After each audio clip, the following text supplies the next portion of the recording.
أثبتت الأبحاث وجود مخطط إرهابي يهدف القيام بعمليات إرهابية نوعية تستهدف أمن تونس واستقرارها.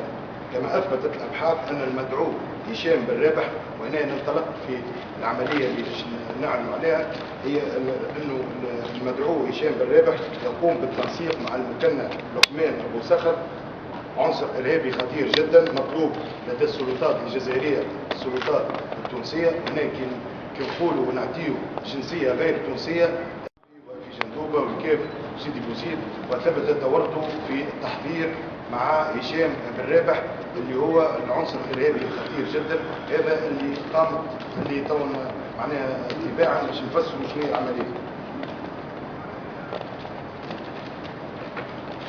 وهناك قامت وزارة الداخلية كما تتذكروا كل بإدراج كل من المكنة لقمان أبو صخر وهشام ومحكوكة الجزائري هذا زاد وهشام بن رابح بالتفتيش السريع والأكيد بتاريخ 13/7/2014.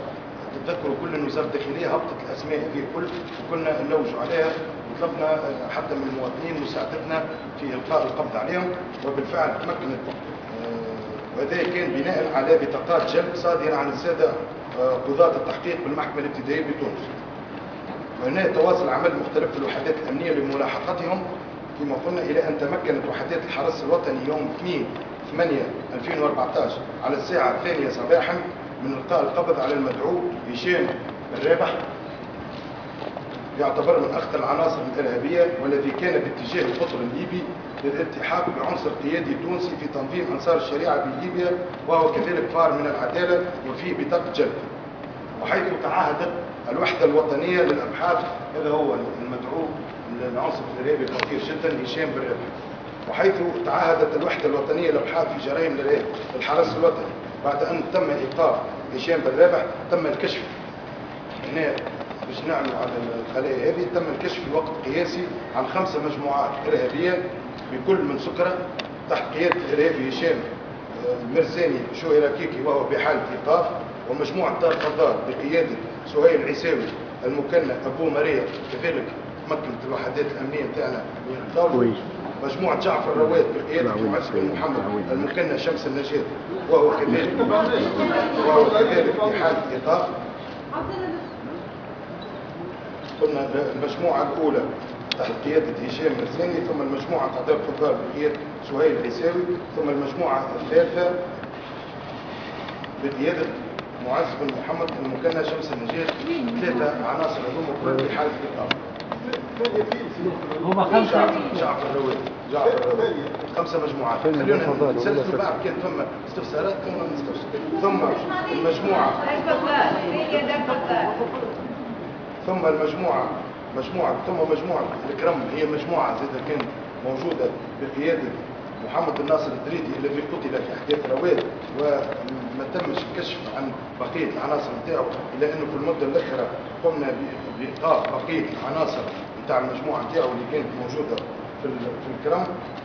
ثم عندنا مجموعه اخرى هي مجموعه الشرار القيروان ومازال معناها العنصر القيادي نتاعها بحال فرار، لكن بقيه العناصر كل تمكنت وحدات الحرس ووحدات الامن من ايقافهم. وكانت كل هذه المجموعات تخطط للقيام بعمليات استهداف لسياسيين، امنيين، اعلاميين، بعض المواطنين، مقرات امنيه ومقرات عسكريه، بعض المؤسسات الحساسه. كان هناك مخطط متزامن للقيام بعمليات تفجير لاستهداف نقاط امنيه كما قلت، استهداف معناها ثم عندنا سياسيين، استهداف زاد ثم 2 اعلاميين. كانت عمليه يقوموا بها بشكل متزامن، اغلبها في العاصمه وبالتحديد في منطقه الكرم رواد سكره اي شمال معناها شمال العاصمه تونس. وكما قلنا وقع احباط هذا المخطط وايقافهم الكل. بالنسبه للوحدات نتاعنا قامت وحدات الحرس الوطني بحجز السياره، خاصه السياره اللي كانوا باش نقوموا بها كانت معناها بصدد التدقيق للقيام بتفجير مقر اقليم الحرس الوطني بسيدي بوزيد. عدد 2 سيارات اخرى كذلك وقع حجزها معدة لنفس الغرض.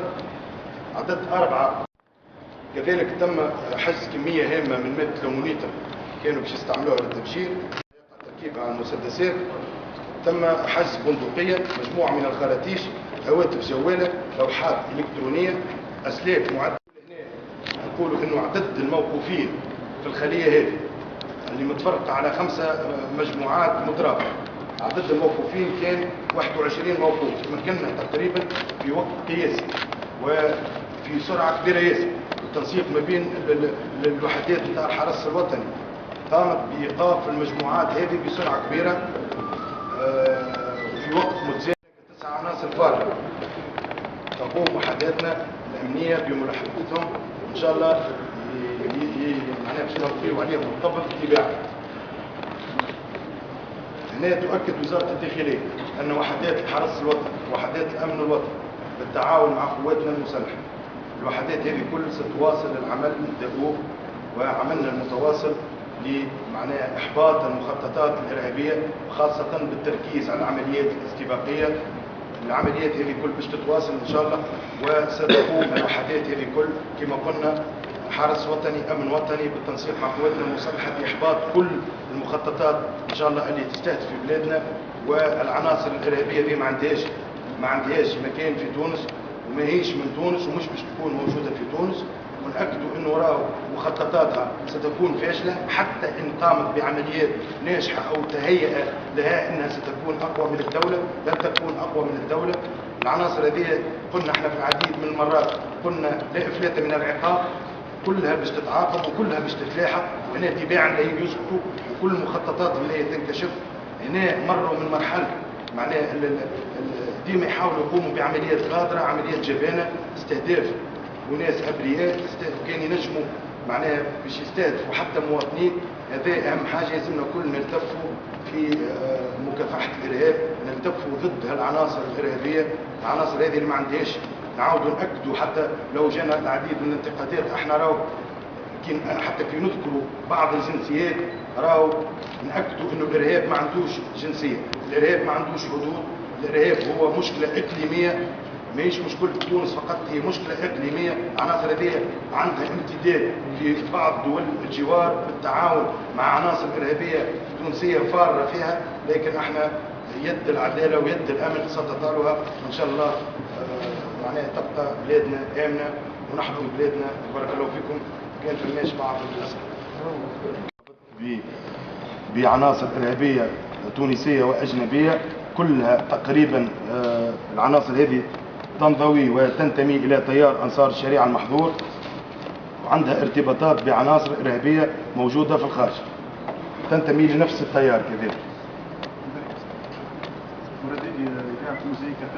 يعني البارح هناك مقال في الصحف والاذاعات فيما يخص بهذا اللقاء الصحفي بالنسبه للتهديدات اللي توصل الى شخصيات سياسيه او وطنيه او حزبيه، وزاره الداخليه تتصل بهذه الشخصيات. معناها بالنسبه للسيد حمد الهمامي هناك تهديدات كانت واضحه في شخصه، وزاره الداخليه واظن انه رئاسه الجمهوريه متكفله بحمايته، كذلك وزاره الداخليه متكفله بحمايته، وان شاء الله سي حمد يبدا لاباس. معناها وقعت معناها عمليات غادره قاموا بها الناس هذوما، لكن احنا نحاولوا باش نكونوا احنا الدرع الاول، باش نكونوا احنا الناس الاولانيين، باش نكونوا احنا معناها العباد الاولى اللي في الميدان احنا وقواتنا المسلحه، حتى يحصل معناها حتى ما يوصلوش للمدن وما يوصلوش يقوموا بالعمليات هذه. وحدات الجيش الوطني قواتنا المسلحه شفت موجوده في الجبل، عندنا ناس معناها استشهدت نترحم عليهم بالمناسبه هذه، عندنا اطارات وعندنا اعوان اصيبوا، عندنا اطار امني مثلا في المده الاخيره حكي عليه برشا، اصيب من الحرس الوطني، اصيب في عمليه الكيف ومعناها تعرض لاصابه على مستوى الساق. بالنسبه تشوفوا هنا العزيمه، بالنسبه هو ومعاون زاد كذلك معناها بسرعه كبيره باشروا ورجعوا لعملهم، ولو حتى كان عنده اصابه على مستوى ساقه، وقاد العمليات وقاد عمليات البحث معناها لرد العناصر هذه اللي تتصور روحها انها باستهداف امني ولا 2 ولا 3، انه العمل مش يقف، لا العمل اكثر عزيمه واكثر معناها عمل استباقي كما قلت. الامكانيات هناك ولو حتى كان هناك نقص، نحن بالامكانيات اللي عندنا وبالتجهيزات اللي عندنا سنواصل وسنتقدم في اتجاه مكافحة الإرهاب، التعاون مع الجزائر على أحسن ما يرام. هناك تنسيق وهناك تدعيم لهذا التنسيق، حتى كان فما تنسيق وقع تدعيمه في المدة الأخيرة. هناك تبادل معناها للمعلومات بشكل يكاد يكون حيني، هناك تبادل معناها للرؤى، تبادل للاستراتيجية في مكافحة الإرهاب على أعلى مستوى. هناك زاد تنسيق مباشر يتم مع الحدود، وهذا ما يمكن أن يعطي هناك تنسيق معناها استخباراتي وتنسيق ميداني مع الجانب الجزائري.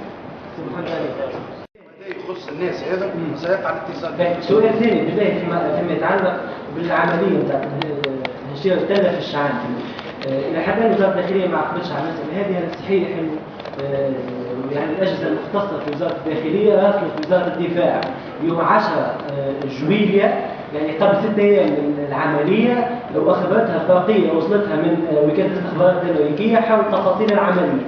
هل هذا صحيح ام لا؟ وهذا الكلام قالوا نقابي امني انتم ما عقبتوش عليه؟ والله الموضوع هذا حكينا عليه برشا ووقع تفسيره وانتهى. بالنسبه للموضوع هذا حكينا عليه وفسرناه، كل مره نعاود نرجعوا. بالنسبه للعمل ما بين وزاره الداخليه ووزاره الدفاع وكل من يحاول انه يشكل في العمل هذا هو عمل متكامل.